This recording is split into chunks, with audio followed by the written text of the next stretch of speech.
Pawn Stars boss Rick Harrison gets 60-million-year-old fossil for a lot cheaper than you'd think. When most people think of Pawn Stars, they imagine a fast-paced, high-stakes world where rare coins, vintage guitars, and celebrity memorabilia change hands for thousands, sometimes hundreds of thousands of dollars.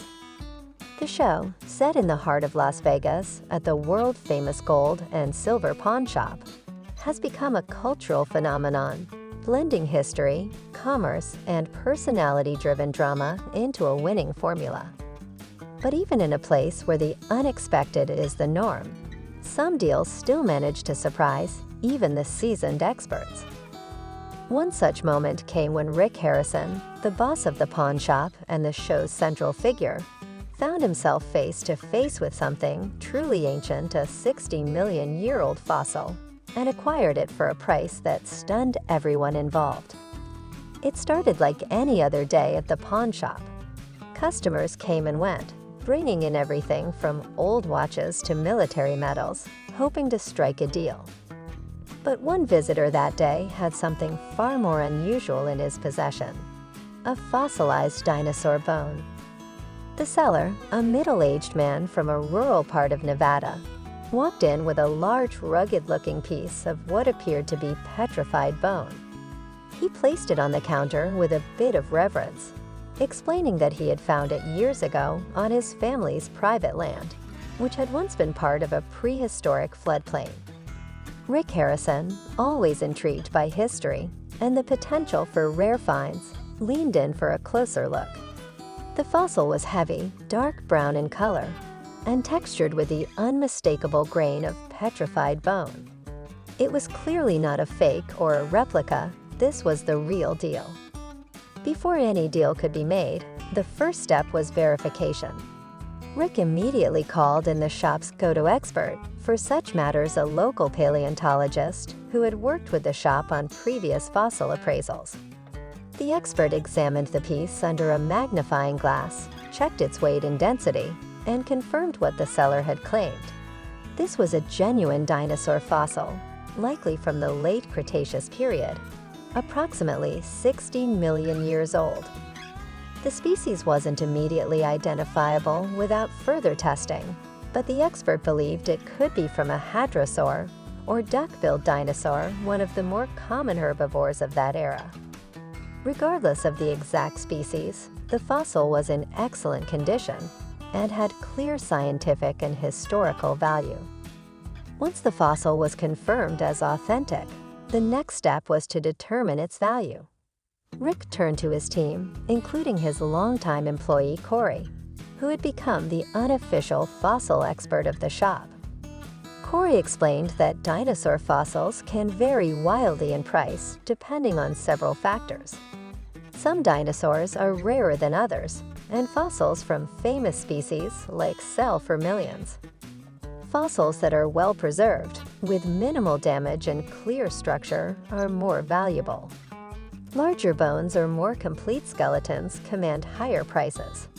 Fossils found on private land, especially in states like Montana, Wyoming, and South Dakota, often have clearer ownership rights and are easier to sell legally. In this case, the fossil was a single bone, not a complete skeleton, and from a relatively common species. Still, it was a real, verified dinosaur fossil, and those don't come in off the street every day. Corey estimated that in a museum or private collector market, a fossil like this could fetch anywhere from $15,000 to $30,000, depending on where it was sold and who was buying. Rick listened carefully, then turned to the seller. Rick is known for his calm demeanor and sharp negotiating skills. He rarely shows surprise, even when faced with rare and valuable items. This time was no different.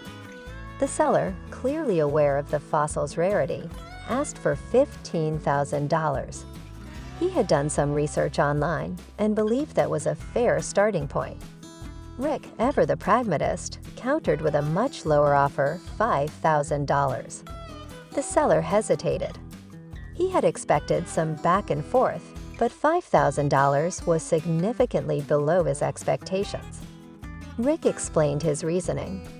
While the fossil was real and valuable, the shop would have to account for the costs of verifying its authenticity, storing it, and potentially shipping it if they decided to resell it.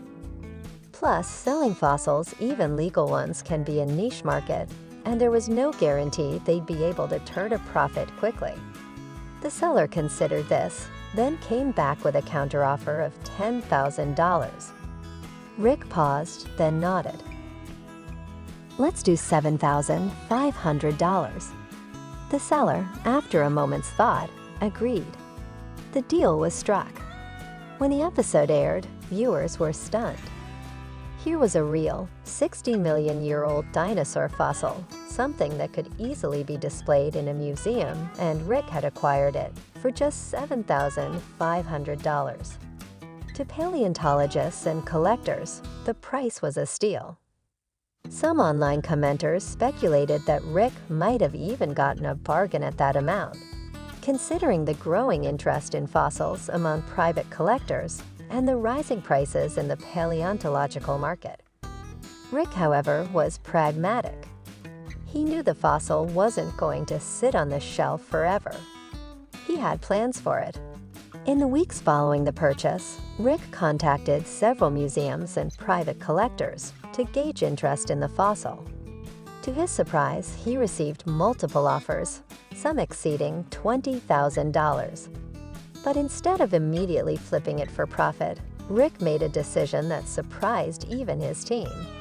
He donated the fossil to a local science museum.